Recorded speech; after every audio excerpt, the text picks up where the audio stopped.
And there's the Pat Kenny Show with Anton in for Pat. Now, the world of employment is returning to some degree of normality on the one side and facing huge upheaval on the other. In normality terms, there is the gradual return to the way things used to be before COVID. And in the upheaval side of things, there is all of the impact of climate change and the policy and organisational shifts to deal with it. And to help us navigate both of those, Peter Cosgrove is with us, who is Future of Work expert. Peter, can we start with the normality returning? For people who are now getting back into the swing of things the way they used to be, they may be looking and thinking, it's been a while since I've had a raise. I might go tap up the boss. Is this a good time to go asking? Hi, Anton. I suppose the key, I always say to people, it depends. The best time to be thinking about looking for a raise is 6 months earlier, when you actually start to plan things. So you give your boss some measurable objectives and outcomes. So it's a lot easier to go to them and say, in 6 months' time, I'd like a pay rise. What do I need to do? Because when it's 6 months in advance, they're happy to give you all these ideas and metrics. But when you just come to somebody and you say, I want a pay rise, you really do need some evidence. So I kind of say to people, have some evidence, but more importantly than that, maybe just know your market worth, know what you're actually worth in the market. You can find that out very easily. I would also say to people, most bosses don't like having these conversations, so make it a little bit tricky for them. Be okay with a bit of silence, practice your negotiating, and finally I always say is be careful if you're going to offer any sort of an ultimatum, because you need to be prepared to follow through with it if they accept it. So when you say prepare the negotiation, what sort of things are the basic principles for a good way to make the pitch?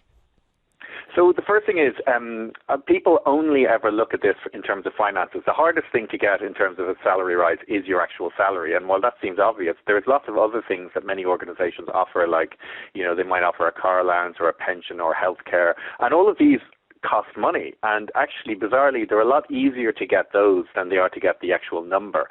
So the first thing to do is absolutely go in and look for a number, but always have in your back pocket all these extra things that if you don't get what you want, you've got secondary things, and then you've got third things like holiday days or a new laptop or a new phone. So if you haven't gone in with a kind of a suite of ideas and your only negotiation is, I want 4,000 or 5,000, you don't get it, you're not going to be in a good state. So the more prepared you are going in, the better chance you have. How wise is it to compare yourself to others? Because if you discover a colleague's payment, there's always a temptation to go in and say, look, I know Frank is getting $4,000 more than me and we all know he's a wally, so I should get it the same. Yeah, I mean, I would almost never do that, because firstly, companies really dislike when you do know what other people's salaries are, because actually, bizarrely, most people's contracts will say that you can't discuss this. So I wouldn't be talking about that, but I would say, you can talk more generally about the marketplace and your worth.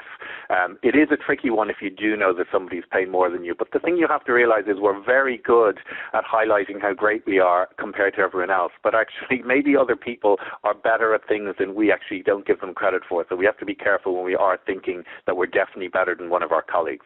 You mentioned if you're going to make the ultimatum about a possible departure that you have to be willing to follow through on it. This raises the issue of what your options might be. And they are increasing fairly significantly because we are growing new chunks of industry all the time as a function of the kind of actions taken in relation to sustainability. What sort of careers are becoming available in that area? Yeah, so interestingly, when you look at, what people are talking about in COP26 and all the kind of areas, whether it's food science or environmental engineers, data analytics jobs in agriculture, the reality is, the first thing I say to anyone, there's loads of new jobs in these areas, but you have to be interested. So if you didn't follow COP26 or you have no interest in climate or the environment, I wouldn't, just like I'd be saying, don't get into technology or pharma if you've no, specific interest in it. But if you have some interest in it, what you need to realize is, these cover jobs in every area, whether you're in procurement or HR or IT or finance, because when you're looking for new jobs, what you're really looking for is what are the sectors that are growing. And obviously it used to be in Ireland pharmaceutical and technology, which still are, but that whole area of climate, environmental, agriculture, solar, construction, all of these are growing in a different way. So 3D houses maybe rather than construction in houses, solar jobs and wind power jobs. So the first thing to be aware of is get your head up and start looking at what these new areas are, because within every organization, people are trying to do things within their own organization. And if you start by at least getting involved in those committees, you start to get an understanding of the challenges organizations have. What about age? Is there a point at which you should say, look, it is too late for me to make this significant shift into a new career or a new industry? I would say never.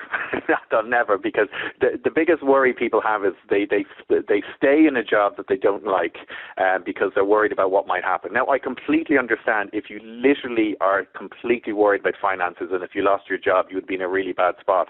But for most people, the reality is if you change jobs, most people you talk to will find it has been absolutely wonderful, but maybe not for the first 6 to 9 months. And you know that because the people who are most likely to change jobs later in life are the ones who it happens upon them.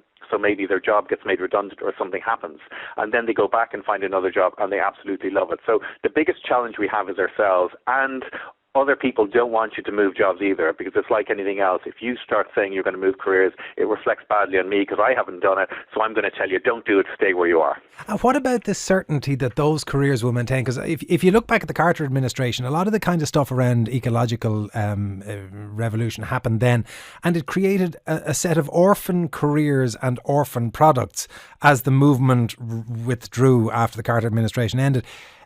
What about the same risk now that you look and say, yeah, it's all the flavour of the month, but will it last? Yeah, well, what I say to that is when you're looking at new areas, what you're actually doing is you're trying to reskill and upskill and learn about new things. So if you suddenly realize that, how does data analytics work within the farming industry, all you're doing is actually building on your skill sets.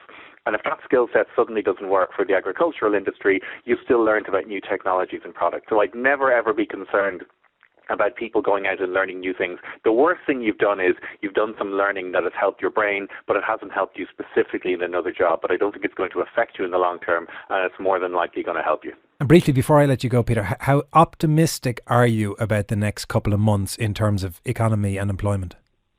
I'm really optimistic. I mean, I just read there before I came on, CPL saying their jobs have gone up something like 200% over the last few months, just in terms of vacancies. So actually, it's really a job seekers marketplace at the moment. But the one thing I'd say to all job seekers, that doesn't mean you're going to get a job easily. You still have to work really hard at it, but there are lots of opportunities out there, and I would think there will continue to be. Peter, thank you very much. That is Peter Cosgrove, Future of Work expert.